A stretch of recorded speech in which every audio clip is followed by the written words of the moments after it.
All right, we're here at 8.1 in geometry, a little continuation from 8.0, which should have done a pretty good job of talking to you about prisms and cylinders.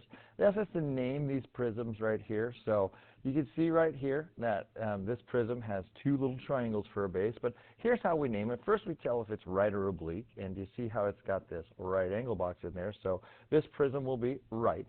Then you do the shape of the base. He is triangular, and then he is a prism, as opposed to, like later we'll learn about pyramids and cones and all that crazy stuff. And then you let me know if he's a solid or a surface. So this guy is a surface because he's not shaded in, just like video 8.0 did. So start with number 2. I want to know if he's right or oblique. Even though you can kind of tell that he's leaning, you don't see any of those right angle boxes, so he will be oblique. Then this bad boy right here has 6 different sides, so he's known as hexagonal, and he is a prism because he's got 2 congruent bases, one on the top, one on the bottom. And then he is also a surface because he's not shaded in. So then the last one, can we see that we've got this right angle box? So he is a right. And then the cool word here is pentagonal, right, because he's a pentagon for a base. He's a prism, and he's shaded in, so he is solid, meaning he's made of the same materials throughout. So now we get to draw these bad boys right here. So the first one, I believe I have an old slideshow here, so I think it says a right cylinder surface, if we get rid of this, sorry. So to draw a right cylinder surface, it's got a circle for the base. So if you look at your geometer, you'll either draw like shape 27 or 28, right? It doesn't really matter. So what we'll do though is we'll draw the bottom base first, and the way we like to draw it is solid on the front part and dashed on the back side. So that'll be like the bottom half of this cylinder. Then if we just go straight up from that, we will draw the entire thing solid. And then I'll use my straight edge here. I'll change it to green and everything, and we'll do this guy right here. So this is a right cylinder. Once I put the right angle box in there, I could either put it down here, which is probably not the best place. Where we really like to do it is connect the 2 center of the bases together with like a little dashed guy right here. So if I draw this in, this is kind of representing the height of that guy, and then this dude is the radius of that dude. So if I put a right angle box in there, that's kind of the best. And your worksheet does say surface, so I will not shade it in. So that was the 3D circles, either shape 27 or 28. Make sure you use the same one for both the top and the bottom. The oblique triangular prism, we'll use shape 21, and it's kind of weird, right? So I'll draw the front part solid and the back part dashed because you have to look through that object to see it. So once you get back in class, I'll show you that with our little 3D models. Then we'll draw the top side, but I want to slide him over a little bit, like a little further to the right or left, doesn't really matter, because he's oblique. And then I'll take my straight edge and I'll draw all those lateral edges in. And then what we'll figure out is it's kind of complicated at first for people to realize which one should be solid and which one should be dashed. Try your best on making the ones that are through the object dashed. So, and then yours does say solid, so we'll just lightly shade him in that case. So, and then the last one is draw a right pentagonal prism surface. So that is shape number 23. Everything from 21 down below will be what we use for our 3D shapes. 26 will kind of show you how that's used for some other things later. But all those dudes up top, like 1 through 20, we won't be using any of those. So we'll do shape number 23, and you'll draw this front part solid and then the back part dashed. This is supposed to be a right pentagon, so bada boom, put a right angle box somewhere where a lateral edge meets the base edge, and then they said surface, so I will not shade it in. Then name this shape right here at the right, so he is definitely a right figure, so that's where we're doing right or oblique, shape of the base, pyramid or prism, and solid or a surface. So this has got a hexagon for a base as well, so he is a right hexagonal prism surface. It asks us to name how many vertices there are. The vertices are just these points. So since it's got a hexagon, there's going to be 6 up top and 6 down below for a grand total of 12 of those vertices.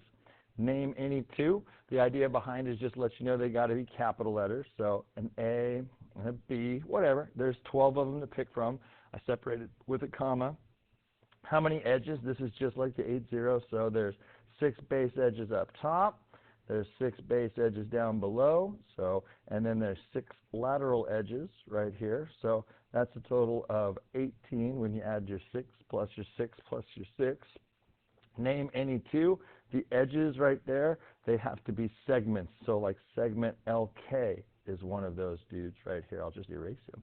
So there's an edge of this guy. And then anything else that you want. So like segment ID. Doesn't really matter, but make sure they are segments. How many bases? Every prism has 2. And how many lateral faces? It has the 6. However many edges, however many sides your base has, that's how many lateral faces this bad boy would have. And then to name a real-world object geometrically, so it's not going to be perfect. We're just going to figure out what these real-world objects look like. So it's like right or oblique, shape of the base, pyramid or prism, solid or surface. A box is straight up a right rectangular prism surface. So like the whole idea behind it is really figuring out if it's a solid or a surface. A box is designed to be empty, so that way you could fill it with other material. A paperback book, he is way more right than he is oblique, right? The shape of the base is a rectangle, and then all the pages are made of like paper, you know, and so is the cover. So I would say he's pretty solid, you know. He's a right rectangular prism solid because it's basically made of the same material all the way throughout. Like I said, it's not perfect, you know, but this is more like a solid than it is like a surface. So a can of Monster, so the shape of the base is a circle. You with me on that? So he's going to be more of a cylinder in that case, and I would say it's a right cylinder. And then the question is solid or surface. Well, the can is made of aluminum, and it's, even though it could be full of Monster, like the idea is to drink that Monster out of there, so he is a surface. Like that's what that can was designed to do, was hold that material so you can get out of it. And then a Kleenex box, any kind of box is a right rectangular prism surface, you know. Could be full of Kleenexes. Once we get the Kleenexes out, that's what the Kleenex box is a surface. So pretty cool. And then we did this in class, so if you missed, it's no big deal, but we handed out like some unfolded like prisms, and that's known as a net, right? So like just a net of it is if you take a prism and unfold it. So here's the first one, right? This is a prism that's been unfolded, and these two dudes up top that I highlighted in red are basically like the bases. And then those dudes right there are all the lateral faces. And if I fold on all the black edges in that case, it would make a box, a right rectangular prism surface. They ask us to find the area of all the lateral faces. So right here, I have done that. You can pause the video to get that done. But area of a rectangle is just length times width, right? So I did area equals 46 times 90. And I did that for every one of these guys. The cool thing is you don't have to do the work double because this lateral face right here and this lateral face are congruent to each other.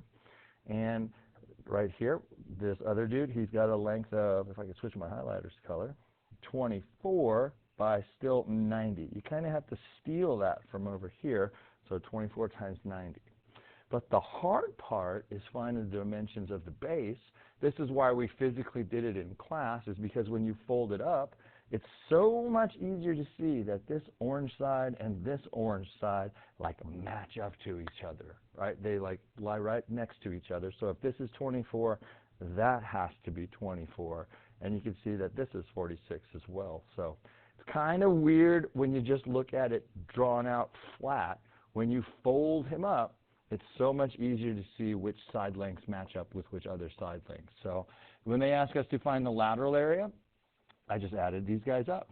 4140 plus 2160 plus 4140 plus 2160. All just a bunch of rectangles added together. And then to find the total surface area, I just got to add these two red base areas in that case. So notice there's 2 of them. So then I put my label on them of millimeters squared. So even though you didn't have these when you're watching out home in video land, you can just kind of see how it is. Here's another net of a triangular prism. You can see that this dude right here is the base of a triangle, and all these other guys are rectangles. So to find all their lateral areas, right? Here's the bases and here's the lateral faces. To find all their lateral areas, this length right here is a tough one to find. He is the same as that length right there of 12. And this 7 right here, I was trying to switch colors here, this 7 right here is the same as that, because when you fold them up, it's so much easier. So to find all the lateral area, these are just rectangles, 12 by 19, 17 by 19, and 7 by 19. So you can find all that. But to find the area of the base, since it's a triangle, we'll write this formula down. Area equals 1/2 base times height. So the base of this triangle is 17, and the height is 6. So 1/2 times 17 times 6, and we could punch all that in and get 51 for that. So this guy has got an area of 51, and so does that one down there. So when I find the lateral area, I'm just adding these up, 228 plus 323 plus 133. And then when I find the surface area, I add 51 plus another 51 to that bad boy and get 786. Those are weird to see if you don't fold them up. If you fold them up, we're in good shape. But even this one we did not hand out in class because making this into an actual net and having the 3D object is kind of challenging. You see it's got these two circles for a base. This is a cylinder, right? So what shape would be formed by this net? He is a right cylinder surface. What is the total lateral area? Well, the cool thing is when you unfold the cylinder, it's just like one big orange rectangle right here. And the length of this rectangle is the circumference of this base. It's like if we wrap this guy around that circle all that time, that's what it would be. So to find the circumference, I could use this formula. Circumference is going to equal 2 pi r. So the radius is 3, so I'll have 2 times pi times 3, and we'll clean that up to be a little more appropriately called 6 pi. I like to leave the pi's with it. You will do the same. We're going to keep that pi in the final answer, but you're just multiplying all those guys together. So that exact circumference is 6 pi. So that's like how long this is right here, 6 pi. And then the width of this rectangle is 9. So if I find the area of this boy, area equals length times width, he's going to equal 9 times 6 pi. And if you take 9 times 6, you get 54, and there's a pi with it. So the label on that would be centimeters squared. And then for approximate, we're going to punch that in. So to punch that in, I got to take 54 times pi, so I'll type in 54, and then the pi button is like, at least on my calculator, is one above the division symbol as a second function. So I hit second pi, and then we will round that to 1 decimal place. We don't use 3.14 anymore. That's a little too rounded. Pi is a really nasty number, so we'll call this 169.6 approximately. So approximately 169.6 centimeters squared.